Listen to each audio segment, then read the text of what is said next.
de las fosas nasales y de la mucosa olfatoria.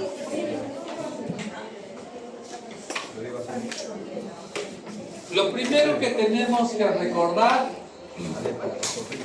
que en el aparato respiratorio, en líneas generales, hay dos áreas, dos zonas. Una zona donde se hace el intercambio respiratorio entre el oxígeno y el CO2, que es propiamente la zona respiratoria, como puede decir, y la otra vendría a ser la zona donde se transporta el aire desde el exterior hacia las zonas respiratorias y que vendrían a corresponder a las zonas de las vías aéreas o porción conductora. Ahora, las porciones conductoras pueden ser conductoras o vías aéreas superiores y vías aéreas inferiores. Las vías aéreas superiores, formado por la entradita, fosas nasales, sigue metiendo el dedito, ¿hasta dónde? Hasta la faringe, que al hablar de la faringe estamos hablando también de los senos paranasales, fosas nasales, y alrededor de las fosas nasales están los senos paranasales. Continuamos en la faringe. La faringe. Recordad que por la faringe es la vía por donde entra la comida y por donde entra también el aire. Es una vía común de las vías digestivas y de las vías respiratorias. Luego de la faringe, hasta ahí son las vías aéreas superiores. Luego de la faringe viene la laringe. ¿Cuál es su laringe? A ver, ¿dónde está tu laringe? Quiero ver tu laringe. ¿Dónde? Señálame. Señálame tu laringe. Tu laringe. Tu laringe. Tu laringe. Tu laringe. A ver. No, espera. Laringe. ¿Dónde? Tu laringe. Tu laringe.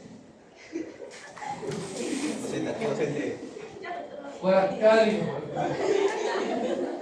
¿Dónde está ¿La qué?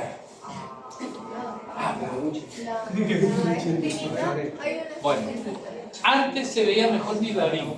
Voy a hacer el modelo. Nunca he sido modelo de pasarela, pero seré el modelo de laringe.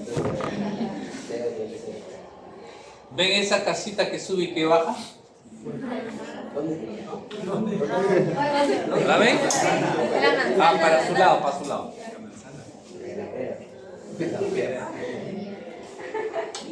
¿Ven?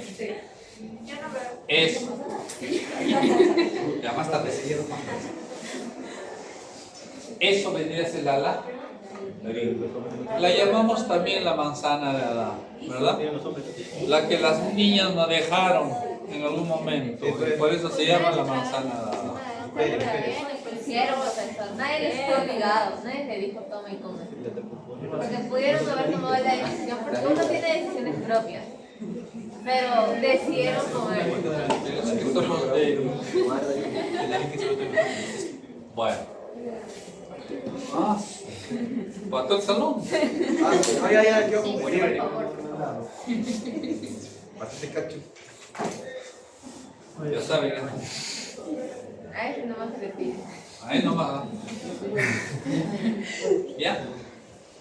Luego viene de la laringe la tráquea. ¿Cuál es su tráquea? Si yo quiero ahorcarte, te aplasto la tráquea. Y la O. Los ahorcadores tienes a qué aplastan. Van a ver aplastan. ¿Puedes tirar? ¿Verdad? La tráquea. Pasen. Luego vienen los bronquios a cada lado. Y esos bronquios ingresan los pulmones. Dentro del pulmón, esos bronquios se dividen en bronquios primarios, luego esos a su vez se dividen en bronquios secundarios, esos a su vez se dividen en bronquios terciarios. Esos bronquios terciarios llegan a cada segmento del pulmón. ¿Ya? Y luego se siguen dividiendo hasta que finalmente llegamos a un bronquio chiquitito llamado bronquiolo terminal. Y esos bronquiolos terminales, hasta ahí, son las zonas de transporte o de conducción del aire. Luego del bronquiolo terminal, ¿qué continúa? El bronquiolo respiratorio, que es más o menos se parece al bronquiolo terminal, pero ¿cuál es la diferencia? En que este bronquiolo respiratorio va asociado a alvéolos pulmonares. Y recordar que el alvéolo pulmonar es la estructura a través del cual se da el intercambio gaseoso, se da ya la respiración. Por eso que este bronquiolo respiratorio tiene que ver con la respiración.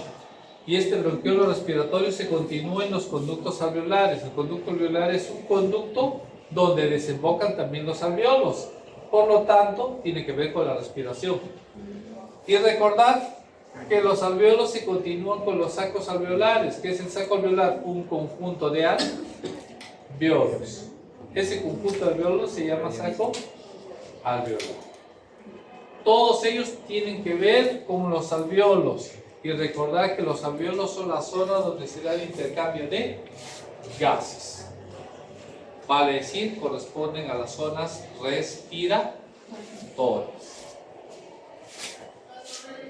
Porción respiratoria dentro de los pulmones. Claro que hay porciones también que son conductoras que están dentro del pulmón, ¿no? Por ejemplo, los bronquiolos secundarios y los bronquiolos los bronquios secundarios y los bronquios terciarios. Los bronquios secundarios llegan a los lóbulos pulmonares y los bronquios terciarios a los segmentos pulmonares. Primero, hablamos de las fosas nasales. ¿Cuál es la fosa nasal? Metan el dedito. Notarán, si metieran el dedito, este es más chiquito porque los otros no van a entrar. Acá al lado, si meten el dedito por acá y lo tocan por este lado, ¿qué van a tocar? Un tabique nasal. Si lo tocan hacia abajo, meten el dedito y tocan hacia abajo, ¿qué van a tocar? El paladar, ¿verdad? Y si meten el dedo y se van hasta el fondo, el techo de las fosas nasales. Y en ese techo de las fosas nasales, ¿qué están? Las zonas olfatorias. Ahí se empieza a oler. Ahora, ya no quieren ir por arriba, no quieren ir por abajo, no quieren ir por... ¿A dónde se van? Hacia este lado. ¿Verdad? A ver, acá está la entrada. Meto mi dedito arriba, zona olfatoria. Meto abajo, paladar, duro. Meto para el costado, tabique nasal. Meto para este lado, van a encontrar unas estructuras así, colgaditas. Así, como alitas. ¿Cómo se llaman esas estructuras? Como alas, así, que salen de la pared. Cornetes. Y entre el cornete que sale como un ala y la pared hay un espacio que vendría a corresponder al meato. El cornete superior, cornete medio, cornete inferior. Y si hay cornete superior, medio e inferior, también hay meato superior, medio e inferior. Todo, y asociado a esos meatos están los senos paranasales que desembocan, ¿verdad? Todo eso ¿para qué? Para aumentar la superficie de las fosas nasales. ¿Cómo se llama la entradita?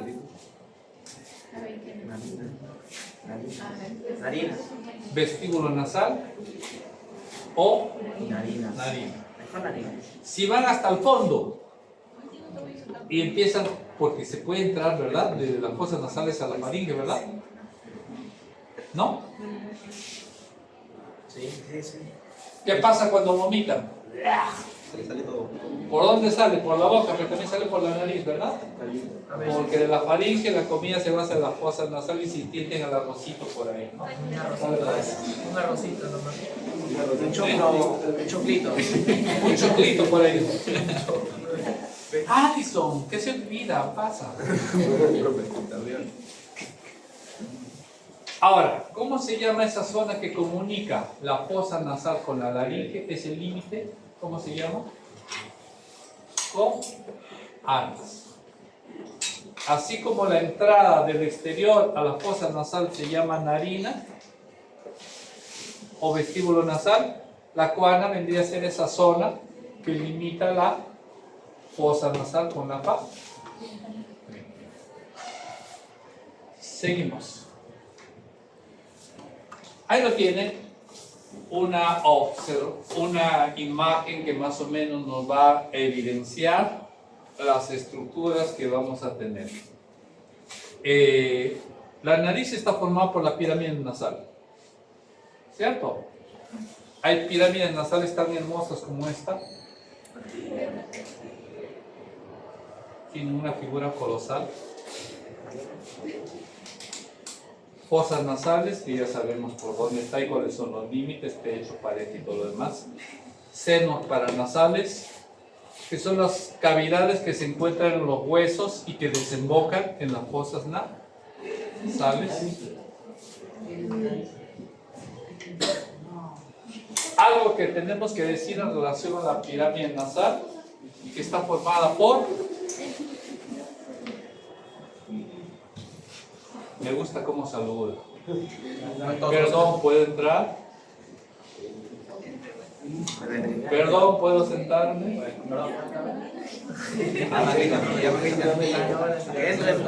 Entra. Me respeto. La pirámide nasal está formado por hueso y carne. Una porción es hueso y una porción es cartílago. Es fácil definir, miren desde acá, toquen una fase recontra dura y se van acercando y está más blanda que la porción cartílago. ¿Ah? Claro. Imagínate que tú te encuentras con el ex de ella y tú le caes a ella y viene tu ex y te puede romper, ¿verdad? Te puede fracturar el tabique. Ya fuiste. Ya no te va a querer. Aunque después si así lo quieren, bueno, todo golpeadito. Recordad que en la pirámide nasal también hay el plano muscular. Por eso que su nariz puede hacer como, ¿no? Y hay un revestimiento epitelial. Afuera, piel y por debajo, internamente, el epitelio. ¿Cómo se llama el epitelio que recubre las fosas nasales? Epitelio pseudoestratificado cilíndrico ciliar, que es el mismo epitelio que va a todo lo largo de la vía respiratoria.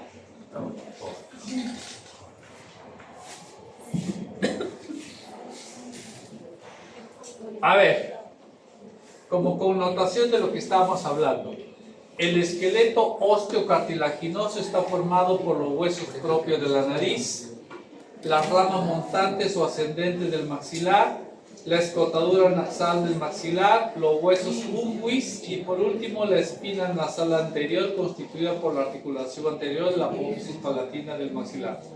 Todo esto mencionado son estructuras óseas derivados de los huesos de la cara, de la porción de los huesos de la cara que tienen que ver con la pirámide nasal. ¿Quieren verlo bonito? Ahí está. Huesos, estructuras óseas, todo, estructuras óseas y cartílago. Le quitamos la pielcita, tendríamos que verlo así. Entonces, el esqueleto del tejido de la pirámide nasal está formado por un esqueleto en parte óseo y en parte cartilaginoso. Se divide en tres partes: la parte alta, ósea y fija, con los huesos propios de la nariz, apófisis ascendente del maxilar; la parte media, que es móvil, con los cartílagos laterales; y la parte inferior, móvil o cartílago. Aprenda del Señor, no como otros que dicen por allá. Tome asiento, por favor. Y no digo otros, pero lo estoy mirando. No solamente hay cartílago, no solamente hay hueso, también hay tejido muscular, los cuales están compuestos por 4 músculos parasimétricos: piramidal de la nariz, transversal de la nariz, dilatador de la ventana nasal y el mieltiforme. Hablar de las fosas nasales, ya más o menos algo de ellos como hemos comentado. La fosa nasal está formado por paredes, techo, paredes laterales y piso. Una de las paredes laterales es el tabique nasal. Y el tabique nasal está formado por estructuras óseas y cartilaginosas. En esta porción, por ejemplo, está la porción vertical del hueso etmoide. Y acá el hueso vómer. Y acá cartílago de qué tipo? Cartílago hialino. Excelente. ¿Verdad? Las fosas nasales son los espacios delimitados por 4 paredes y 2 orificios. ¿Cuáles son los 2 orificios? Las coanas y la narinas. Y las paredes ya sabemos cuáles son. ¿Listo? Ahí está. Algo más que tengo que decirles. Esto, ¿qué es esto? Imagínense que le hacemos un corte a una persona así, ¡pah!, y le sacamos. Veríamos eso. Claramente se ve. Dale, ¿qué decís? ¿Con quién estás? ¿Con Eric seguro? ¿Son pareja o son? Sí, yo sé que son pareja, pero no.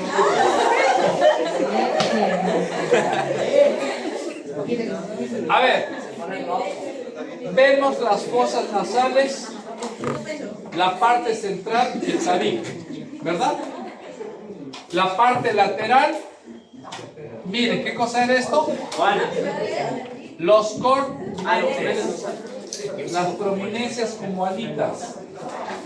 Y entre el cornete y la pared lateral, los meatos. ¿Ya? Los meatos. Estos obviamente son las fosas paranasales, los espacios paranasales. ¿Algo más? Esta es la zona del tabique. Algo que hay que destacar en la zona del tabique es que el tabique nasal, o en líneas generales la mayor parte de las fosas nasales, tiene una rica irrigación. Tan rica es su irrigación que es de fácil sangrado. ¿No se habrán dado cuenta que tantas veces estornudan que empieza a sangrar? A veces, cuando con un solo resfrío empieza a sangrar, tanto estornudan, ¿verdad? O cuando le dan, también empieza a sangrar por la abundante irrigación que vendrían a tener. Muy bien, ¿qué más? Esto es la imagen más real. El bonito, obviamente, el bonito. ¿Qué ven acá? Como una alita. ¿Esta es la imagen del tabique nasal? No, de la pared lateral. Ese pared lateral que sale, una estructura de la pared como un ala. Los cornetes. ¿Lo ven un cornete? Cornete superior, cornete medio y cornete inferior. ¿Se nota? Debajo del cornete meten el dedito, ¿qué es? El meato superior, meato medio y meato inferior. En la entradita está la narina, ¿verdad? Con pelos. ¿Hay pelitos acá o no? ¿Cuál es el objetivo de esos pelitos? Aparte de que se ve feo. Proteger a las zonas nasales de la parte De exterior. los contaminantes externos grandes. De los agentes bacterianos. Por ejemplo, las mosquitas que buscan mordidos para meterse en su nariz. ¿Verdad? ¿No han visto que de vez en cuando una mosquita chistosa se quiere meter? Y gracias a los pelitos es que no se meten, ¿no? ¿Y esta zona qué vendría a ser? Este límite, fosa nasal, faringe, ¿qué vendría a ser? Las co-anas. Las co-anas. Pase, por favor. Pase. Así con respeto, ¿quién no? Mira, pase.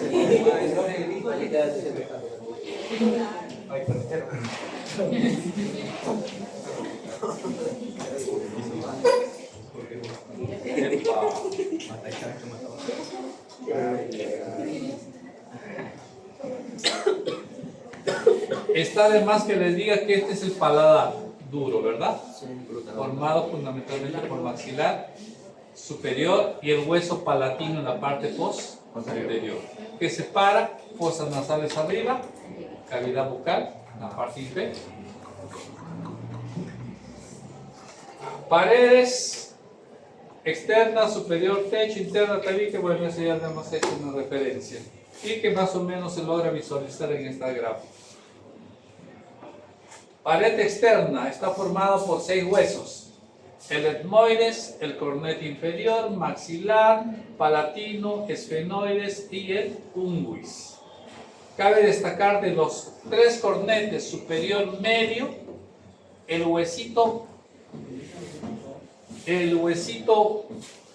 cornete inferior está formado propiamente por un huesito llamado cornete inferior.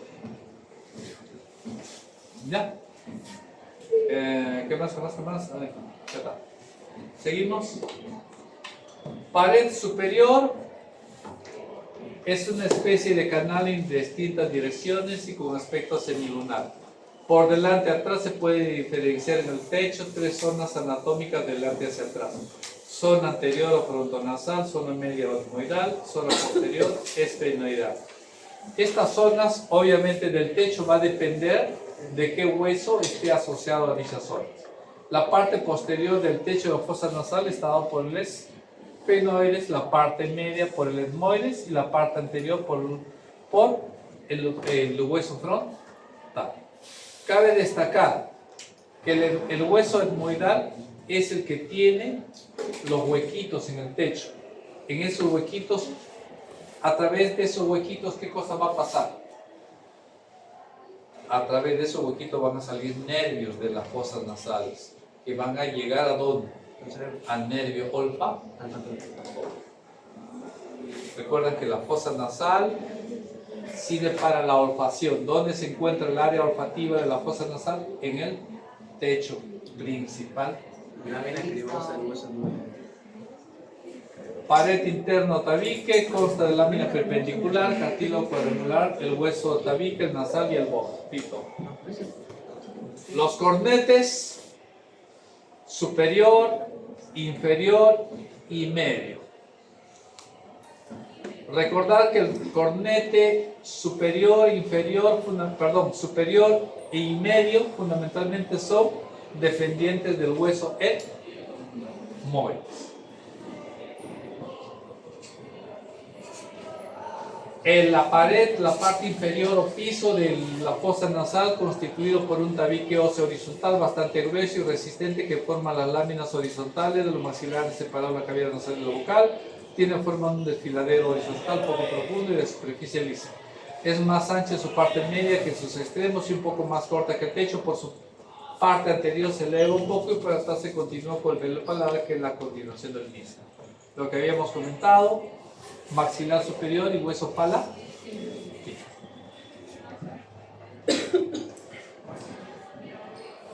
Desde el punto de vista histológico, la narina, la entradita, miren y examinen su propia narina. Casi tiene la misma las mismas cualidades, las mismas características que la piel normal. ¿Qué significa eso? ¿Qué epitelio habrá? Polistratificado. Polistratificado plano queratínico. ¿Tiene pelito? Tiene pelito. ¿Tiene glándulas sebáceas? Tiene glándulas sebáceas. ¿Tiene glándulas sudoríparas? Tiene glándulas sudoríparas. Igualito que cualquier parte de la piel. Continuamos. Del vestíbulo tenemos el área respiratoria. ¿Cuál es el área respiratoria? Tabique y paredes. Paredes laterales y piso. Es el área respiratoria. ¿Cuál es la característica? Que tiene un epitelio pseudoestratificado cilíndrico sin ya.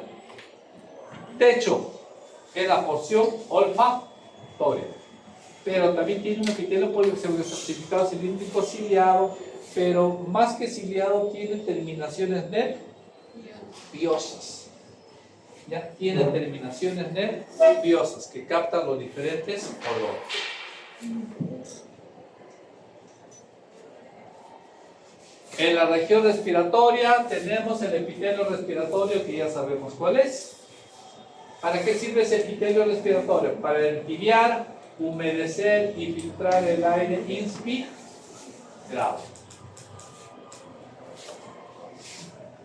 ¿Cómo lo entibiamos? ¿Recuerdan que dijimos que hay abundantes vasos sanguíneos? Y eso mantiene calientitos las fosas nasales. ¿Alguna vez han ido a la sierra? Sí. ¿Cómo está el aire? Frío. ¿Qué cosas hacen con aire frío? No, se ponen su cosa acá y empiezan a respirar despacito hasta calentar. ¿Verdad? Bueno, muchos hacemos eso porque el aire respirar rápido es el aire que nos irrita, nos da ganas de estornudar y de todo. Calentamos por la gran cantidad de vasos sanguíneos que hay a nivel de las fosas nasales. Entibiamos. Bueno, calentar es una exageración. De repente, entibiar es el término. Humedecer. El epitelio respiratorio tiene abundantes glándulas caliciformes, mucosas. ¿Cuál es la función de esas glándulas? Elaborar moco. Por eso que este epitelio respiratorio forma parte de la mucosa nasal, porque tiene moco. ¿Para qué es el moco? ¿Qué característica tiene el moco? ¿Ah? El moco es como la goma, pegajoso. Así. Pegajoso. ¿No han visto que se les cae? Y no se cae, y no se rompe. Y lo mezclan. ¿Por qué es pegajoso? Imagínense que ese moco lo pongo acá. Agarro un poco de tiza y ¿qué pasará con esa tiza? Se pega en el moco. Lo mismo pasa con el aire contaminado. Pasa por las fosas nasales y el contaminante se queda pegado en el moco. Para que el aire pueda pasar purificado. ¿Y qué pasa con ese moco contaminado lleno de contaminantes? Sufre. Ahí están los cilios, que como escobita, los cilios, si ustedes salen del epitelio, mueve. Como escobita, lo lleva hacia dónde. Lo puede llevar hacia afuera, sí, no es lo usual. Cuando está resfriado de repente, lo lleva hacia afuera y ustedes hacen chis y sacan tremendo moco, ¿verdad? Pero puede ocurrir, lo usual es que no pase eso. Lo usual es que ese moquito vaya hacia dónde. Hacia la faringe. Se lo pasan y llega al estómago. Llega al estómago, las 24 horas del día se están comiendo su moco, las 24 horas del día están matando los microbios que se han comido a través de su moco. Pero entonces eso es lo normal. Eso es lo normal. O tú en todo el día has botado un moco por el dedo. No, pero yo lo voy a hacer de acá, lo paso para acá y luego lo boto. ¿Cómo lo botas? ¿Todo el día estás? No, pero solo cuando hay una acumulación excesiva. Bueno, te informo que te lo estás comiendo el moco todo el día. ¿Cuál es la catica? La otra porción es, así es que cuando dicen, ay, qué asco, todo el día paran comiendo su moco. Todos comen moco allí. Come moco. Exacto, ese es el tema. La porción olfatoria vendría a ser la zona donde están los receptores del sentido del olfato, que se encuentra usualmente en el techo de las fosas nasales y en las partes superiores de las paredes laterales. A ver, región respiratoria, vestíbulo nasal, revestido por piel. ¿Cómo se llaman los pelitos? Vibrisas. Los pelitos del vestíbulo. Estos pelitos, vibrisas. ¿Ya? Hay glándulas sebáceas. Las partes más profundas ya el epitelio se adelgaza, ya no hay pelitos, ya no hay ni glándulas. El vestíbulo nasal filtra el aire inspirado por los pelitos, se supone, por los vibrisas. Epitelio poliestratificado, plano, queratinizado. Hay pelo, hay glándulas sebáceas. ¿Ya? Pelos y glándulas sebáceas. El resto de las fosas nasales está cubierto por una mucosa que recubre todas las fosas nasales. Esa mucosa está formada por un epitelio cilíndrico pseudoestratificado ciliado, entre los que se reconocen células caliciformes que elaboran el moco y microvellosidades que son los encargados de movilizar las secreciones del moco dentro de las fosas nasales. Debajo de esa mucosa hay una membrana basal que está formada por tejido conectivo. Este epitelio y esta membrana basal se pegan al tejido óseo cartilaginoso de las fosas nasales. En algunos lugares hay mucosa con glándulas con células miopiteliales basales, mucosas serosas con gránulos basófilos, amilasa, serosa con gránulos eosinófilos, lisocimas, hay linfocitos, plasmocitos, macrófagos, neutrófilos y eosinófilos vasosanguíneos. En las fosas nasales hay cornetes, hay el epitelio respiratorio con 6 tipos de células. Dentro de ellas hay células caliciformes, la lámina propia con glándulas mucosedosas. Se unen directamente al hueso, 6 tipos de células celulares, células ciliadas, caliciformes, células en cepillo, células intermedias, células basales, células endocrinas. Acá está el epitelio pseudoestratificado cilíndrico ciliado, el tejido conectivo que es la lámina propia y el hueso. Directamente. Área respiratoria, epitelio respiratorio, lámina propia, glándulas. ¿Aló?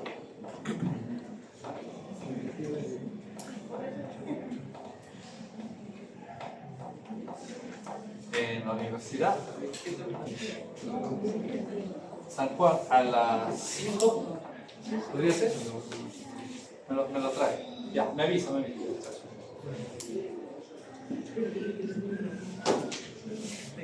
La otra zona, la región olfatoria, formada por el epitelio olfatorio, que también es un epitelio pseudoestratificado, y en el cual hay 3 tipos de células fundamentalmente. A diferencia, en el epitelio respiratorio hay 6 tipos celulares. En cambio, en el epitelio olfatorio solamente hay 3 tipos celulares. Debajo del epitelio hay una lámina propia de tejido conectivo y en esa lámina propia hay las llamadas glándulas olfatorias o de Bowman. También vamos a tener nervios olfatorios y vasos sanguíneos. Lo queremos ver acá, como se vería más o menos al microscopio. ¿Ya? Notarán que no se ven tan igualitos. Ven los cilios, el epitelio pseudoestratificado, la lámina propia y las glándulas de Bowman. ¿Ya? Esto lo graficamos en bonito. ¿Y qué vemos acá fundamentalmente? La célula basal, la célula olfatoria y la célula sustentacular. 3 tipos de células. Esta es la célula olfatoria, que es la que recepciona los olores. ¿Ya? La glándula de Bowman, que elimina un elemento acuoso. ¿Para qué? Para disolver las sustancias. ¿Con qué finalidad? Poder percibir mejor los olores. Tenemos los receptores olfatorios que fijan las sustancias con olor, la glándula de Bowman cuya secreción actúa como solvente para las sustancias y para poder percibir mejor el olor. Ahí está, epitelio olfatorio. Las percepciones del olor es percibido acá por las células receptoras, atraviesan la lámina cribosa del hueso etmoides para llegar al nervio olfatorio.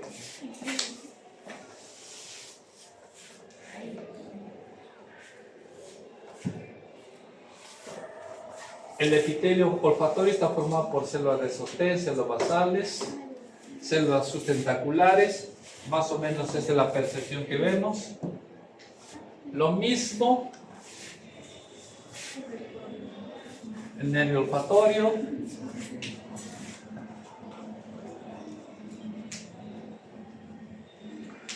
Fisiología nasal.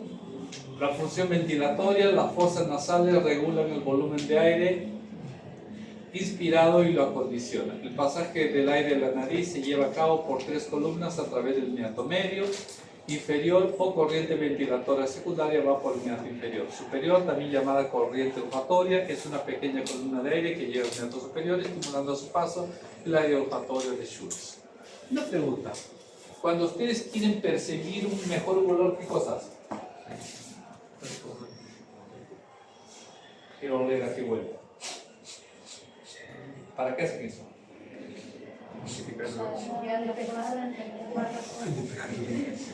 ¿Para qué hacen eso? Para captar mejor. Para provocar que el aire vaya ¿a dónde? Al techo, donde se supone que se están los receptores o, ¿verdad? Si no quieren oler, normal. ¿Cierto? La función olfatoria. La mucosa olfatoria se localiza en el sector superior de las fosas nasales, tapizado parte del cornete superior, tabique nasal y techo de las fosas nasales, constituyendo una zona aproximadamente de 2 centímetros de aspecto alisado y de color amarillento. Función reflexógena. La nariz, por medio de su inervación sensitiva, sensorial y neurovegetativa, participa en diferentes tipos de reflejos que repercuten principalmente en el aparato respiratorio y en el aparato cardiovascular. Función fonatoria. Las fosas nasales, junto con los senos paranasales, la faringe actúa como cámara de resonancia para la fonación y le agregan los armónicos tonos generando el timbre de voz. ¿Se imaginan cómo sonaría su voz sin su fosa nasal? Cerrado. Habría otro timbre de voz. ¿Ya? Senos paranasales constituyen cavidades neumáticas anexas a las fosas nasales, en número de 8, 4 a cada lado. Se dividen en 2 grupos: anterior constituido por seno frontal, maxilar y etmoidal anterior. Posterior formado por las células etmoidales posterior y seno fenoidal. ¿En qué hueso se encuentran los senos paranasales? Hueso esfenoides, hueso etmoides, hueso maxilar superior y hueso frontal. Seno maxilar puede ser comparado con una pirámide por lo que presenta base o pared interna, constituye la pared intersinusonasal, cara superior o yugal, delimitada por dentro por borde del maxilar, por arriba por el borde orbitario, por fuera del malar y por debajo del borde alveolar. Cara posterior corresponde a la tuberosidad maxilar superior y separa el seno de la fosa pterigomaxilar. Vértice ubicada de la apófisis malar del maxilar. Seno etmoidal está situado por fuera del tercio superior de las fosas nasales y por dentro de las órbitas. En el adulto está constituido por un grupo de celdas neuromáticas que se dividen anterior y posterior, separados por un fino tabique transversal. La primera desemboca en el meato medio, mientras que los otros hacen por el meato superior. El seno frontal y esfenoidal. El seno frontal es una cavidad neumática cuyo volumen varía entre 4 o 6 centímetros cúbicos. Desarrolla en el espesor del hueso frontal y separado por un tabique de la contralateral. El seno esfenoidal es una cavidad con una capacidad media de 7.5 centímetros cúbicos, separados por un fino tabique de la contralateral. En líneas generales, la ubicación en relación a los senos paranasales, como hemos dicho, son espacios llenos de aire que se encuentran en los huesos vecinos a las fosas nasales. Son extensiones del epitelio respiratorio de la cavidad nasal, por lo tanto tienen un epitelio respiratorio. El seno paranasal está recubierto por un epitelio respiratorio, pero más delgado que el que existe en las fosas nasales. Hay células caliciformes, tiene moco también, tiene una lámina muy propia, muy fina, y también puede haber elementos linfoideos. Sufren frecuente inflamación aguda. ¿Cómo se llama cuando se inflama un seno paranasal? Sinusitis. Sinusitis. ¿Ya? Venas de arterias, arterias esfenopalatina, esmoidal anterior, posterior, arteria del tabique, nasal posterior, suborbitaria, pterigopalatina, y venas anteriores, venas posteriores. Una característica es la gran cantidad de vasos sanguíneos que hay a nivel de las fosas nasales, por motivo por el cual es de fácil sangre. Tienen 2 minutos, chicos, antes de empezar el siguiente tema. Vayan a baño.